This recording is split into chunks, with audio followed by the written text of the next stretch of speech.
What's going on, y'all? For 7 years, this neighbor made every single day a living hell. What OP did to get even is the kind of slow burn revenge that you only really read about in movies, but the ending is not what you think. Welcome back to Mind Thread. Let's jump right in.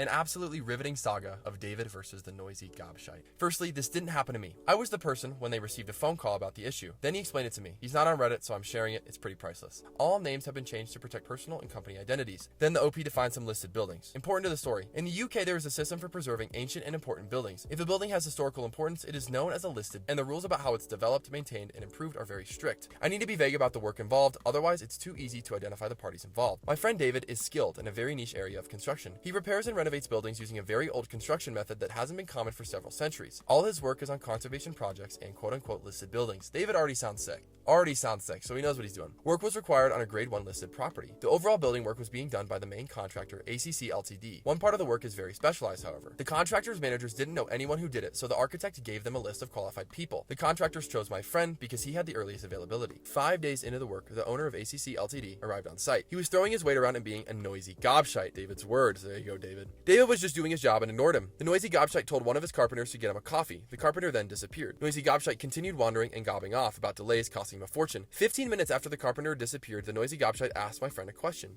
Here's the noisy gobshite. Where is that Chippy with my coffee? And apparently Chippy is carpenter. David says he doesn't know. The noisy gobshite goes, go and find out. David, I'm only here for this job. Pointing to the walls, I don't work for ACC Ltd. Gobshite goes, I don't care. I don't give a crap whether you're an employee or a subcontractor. You still work for me. Now go and find my coffee. David, firstly, I don't appreciate being talked to like that. And secondly, my contract with you is to do these walls. Nothing more. I'm definitely not a gopher. Noisy gobshite. Oh, you don't appreciate being talked to like that, do you? What subcontractor do you work for? David, none. I'm self-employed. It's just me. Gobshite goes, a day laborer. And you've got the nerve to talk to me like that. Do you know who I am? David, yeah. Noisy gobshite. Well, you're fired. Get off the site now. David, okay. Put it in writing. Noisy gobshite. F off. Just get off the site. David pulled out his phone and started recording. Okay, I'll go. I just want proof you told it to me. Say it into the phone. Noisy gobshite then grabbed David's hand, holding the phone, and screamed into the phone, get off the site, you idiot. You're fired. If you're still here in 10 minutes, I'll have you thrown out. David, cool. No problem. David picked up all his stuff and walked away. As he was leaving, the contractor's site manager passed him, ironically, with a coffee for the boss, and with a smile said, you leaving already, Dave? Bloody part-timers, in a joking manner. David said, no, your boss just fired me. Our contract is ended. Sorry, mate. Site manager said, no. Let me sort this out. Wait. Please don't leave yet. David left. The site manager was losing his crap because he knew something that Noisy gobshite didn't. Only 7 people in the UK are qualified to do the work. They all have a waiting list, and David happened to be the only one available. By the time he was home, he had missed 12 calls.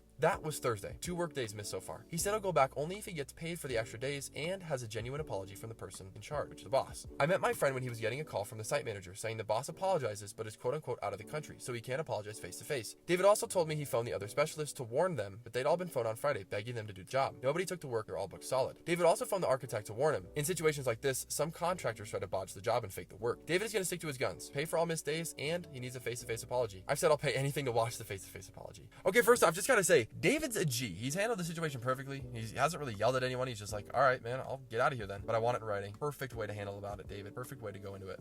Super interesting. I really love, again, how respectful he is. He's super good. I'm curious to see where this is going to go, if he's going to get this like apology that he's been needing here. Here we go with update 1. The site manager phoned to say that he was told by the noisy gobshite to threaten legal action if David doesn't finish the job. The site manager was very embarrassed and apologetic. David reminded him that he didn't leave and has proof that he was fired. The site manager phoned him again to say the noisy gobshite will apologize face-to-face on Friday. Can David start tomorrow? David said no. Following the threat of legal action, the conditions are now different. He needs the face-to-face apology before the work restarts, and he wants added pay for the wasted days. Payment of the full contract must also be given before the work starts. Wow, that's also smart. All must happen by Thursday. That's the last day he can start and still expect to finish before his next booking. If he also works the weekends, he has just enough time. I asked him why he isn't charging a huge amount for the guy being a tweaker. He said it doesn't look good if you take advantage of companies when they're under one-time pressure. Not the done thing. It seems that one of my friends is an 18th century gentleman. Yeah, David's a G, dude. He's being super nice, not taking advantage of the company. I love this. And then here we go. Correction. I misunderstood David when he said that only 7 others do this work. He meant 7 other businesses apart from his. They're small businesses, so he says it's probably about 20 people who can do it. Still a small number, but not as comically small as 7. Sorry for misleading you all about the number.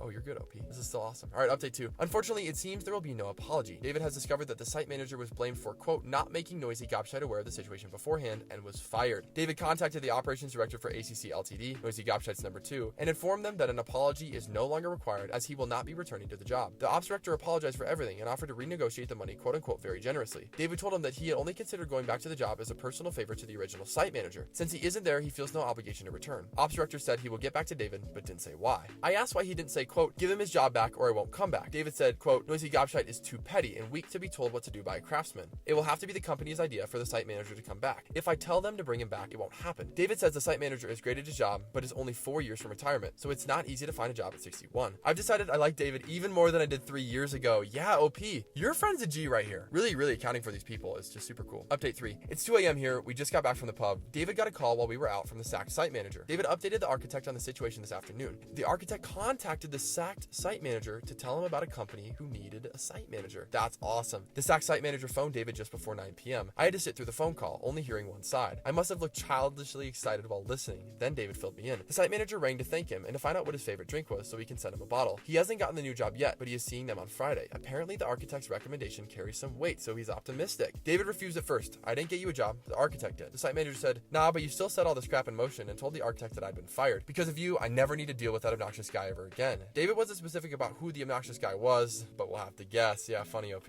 David said his favorite drink is Cardew Gold Reserve. He said he will accept the bottle only if A, the site manager gets the new job, and B, if the site manager will come over and drink the Cardew with David. Yes, I love that. Wow. It looks like the handsome scribe who did the enormously difficult, time-consuming job of skillfully writing this saga down on Reddit isn't included in the whiskey consumption. As David poetically put it, piss off, knobhead. You can buy your own drink.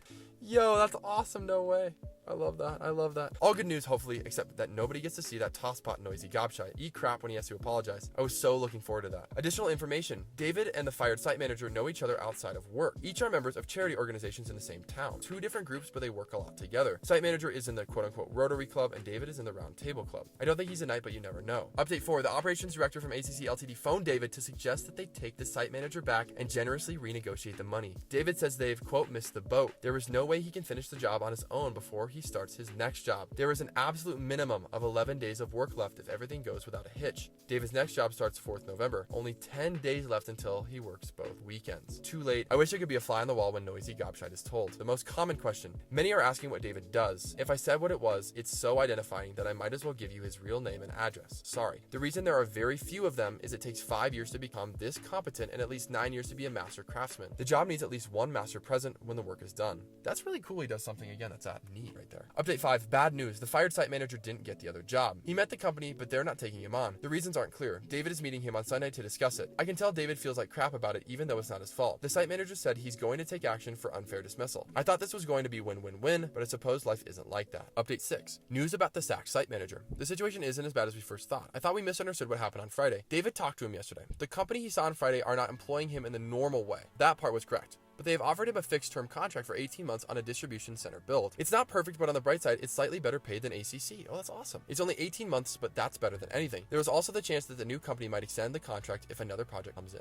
Update 7. OP adds 7. Seriously, wow. David has heard that they're getting a Bulgarian to come over and do the job. David was grinning when he told me. He thinks he knows what will happen. There was a similar but different technique that was used on some 19th century buildings. David thinks that the guy will use that technique. It looks similar, but 2 very important materials are different. David has decided to wait. He plans to let the Bulgarian finish the job and get paid. Then David is going to suggest to the planning department and the client that they check the 2 components. Unless the Bulgarian knows the 17th century English method, he will have used the wrong materials. It would mean ripping it out and starting again. They are incredibly strict with this type of work. I shouldn't want this so much, but I really hope this happens. I'm a petty man. Further information. Many people are asking, when will David know if the Bulgarian has done the job right? David might know fairly soon, since there are a few suppliers of one of the materials. If the Bulgarian contacts them, David will be told. David's words, quote, it's a tiny part of the industry and they gossip like old women. Correction, we all gossip like old women. I love that. If he doesn't go there, David is leaving it alone until he is told that the work is finished and the Bulgarian is paid. He doesn't want to put the guy's money at risk. In David's words, I don't want the Bulgarian to drag his butt over here and go home empty-handed just because I can't wait to drop silly information on this crap. This man's got a living to earn, I'll wait. What a guy, David. I love him.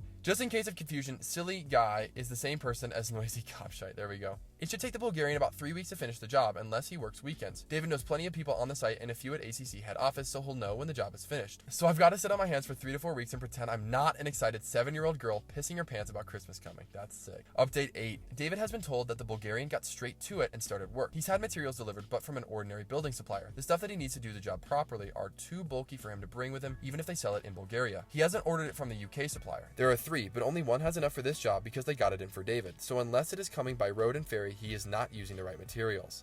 Good news, good news. David wouldn't allow it to go unreported even if he wasn't annoyed about the noisy gobshite. He's got a genuine passion for looking after all these buildings he works on, and he is a purist when it comes to historical accuracy. So now I have to hold my water for 3 to 4 weeks. David says that if he's using more modern materials, he might finish sooner. 3 weeks is the time it takes if you stay in the 17th century. I've turned into a bit of a weirdo about this job. When I phoned David earlier on a pretext, he realized I was after info again.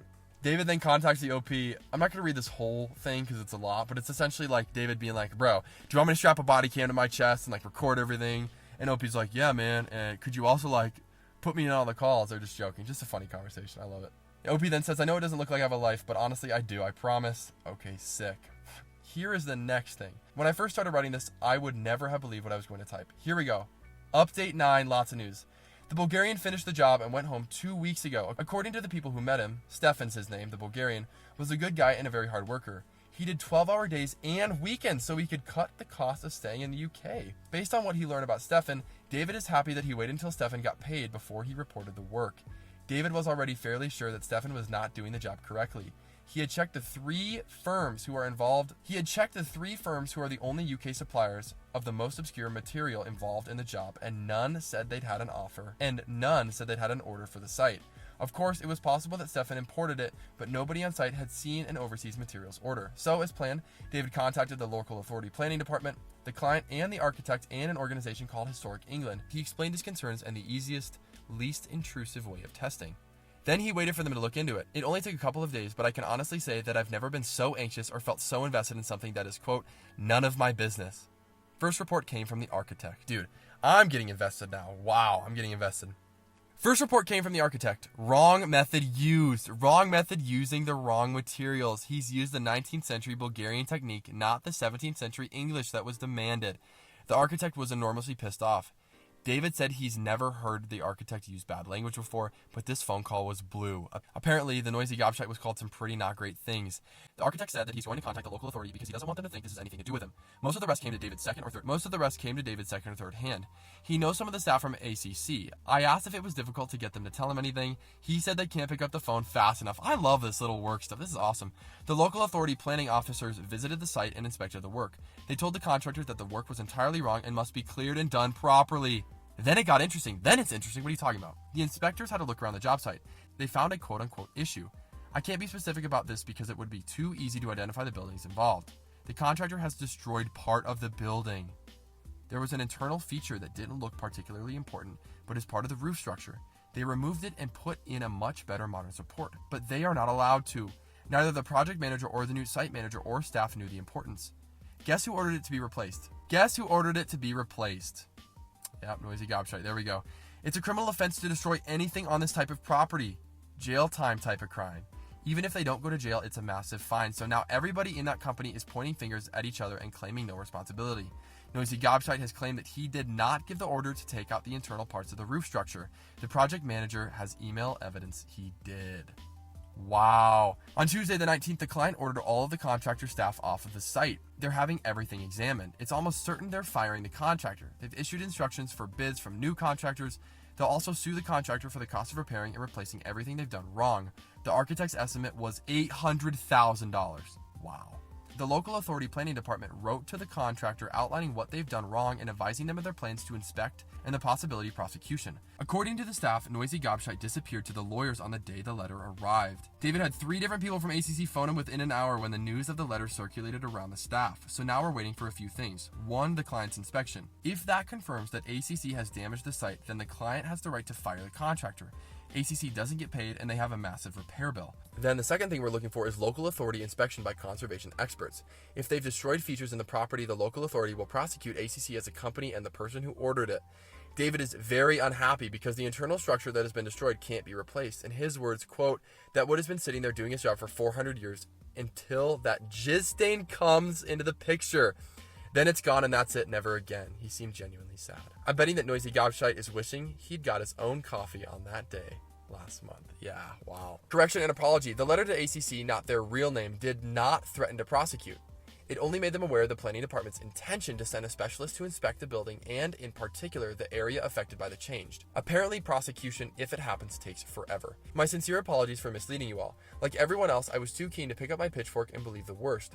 A combination of wishful thinking and Chinese whispers meant that by the time the story got to David, it was much more serious and advanced. Noisy Gobshite might actually be prosecuted, but if it happens, it's more likely to be 6 months than 6 days. That's the second correction since I started. I promise to try to be a bit more conscientious on future updates. My fault, not David's. David warned me, quote, everything that goes in your ears doesn't have to spill straight out of your mouth. You're too keen to feed the masses. They might think you're farting rainbows, but that won't last if you're misleading the info. He's right, as usual. Requested information. A few people have asked what happened to the original site manager who was fired, but I couldn't answer until tonight. We, me, David, site manager, and 2 others met in the pub. He definitely has the new job, subject to fidelity insurance checks, which he'll pass. He starts on the 9th of February. He got paid off in lieu of notice by ACC. It's standard practice for firing. His contract gave 3 months notice, and he was owed 12 holiday/vacation days, so they paid him just over 3.5 months' pay in one lump. He also gets to keep the car until March. He said, quote, when he fired me, I was shaking like a dog, but the wife reminded me that I could take my pension early and how much I hate the company and especially hate the dodgy gobshite. Then the architect called me about the distribution center job and I stopped worrying. He has got Christmas off and he is starting his new job on a slightly higher salary. The only downside is that the job is only guaranteed for 18 months. There is a strong possibility that the company will keep him after that if they have work. It's just not definite. Initially, he was planning to take Noisy Gobshite to an industrial tribunal for unfair dismissal. Now he can't because he isn't going to suffer financially. He said, quote, obviously I'm glad I'm not losing money, but I was looking forward to beating that gobshite in court. Right now he's using the extra time to build a better sleigh and some reindeer. Yep, a sleigh. It's to go on the back of the truck. His group's gonna walk around the area dressed as elves and snowmen with Father Christmas on a sleigh, playing Christmas carols at window rattling volume, collecting donations for charity. I've been roped into it many times. He brought David the whiskey he promised. David said he shouldn't, but site manager said Yorkshiremen keep their word. Even the whiskey was half price. Both me and David pointed at him simultaneously and said, a real Yorkshireman. For the unaware, Yorkshire folk have a reputation for 2 things, very straight talking and being careful with their money. So after crapping on him for suggesting that I was a southerner, we left the pub and went to the site manager's garage so we could drink the whiskey and admire the work on the sleigh. If I tell you all how good Carter Gold Reserve tastes, will they send me some freebies? Oh, I love it. He's waffling now because I'm full of whiskey. It's 1 a.m., so it's past my bedtime. Bye for now. Yo, y'all, if you made it this far in the video, thank you so much. I truly do appreciate it. I have to apologize. This is only part 1 of the story. I wanted to get the full story out there, but I just didn't have enough time, so I'm just dropping part 1 right now. I'll get part 2 to you super soon. Thank you so much for bearing with me. You guys have a good one. We'll catch you later. Peace.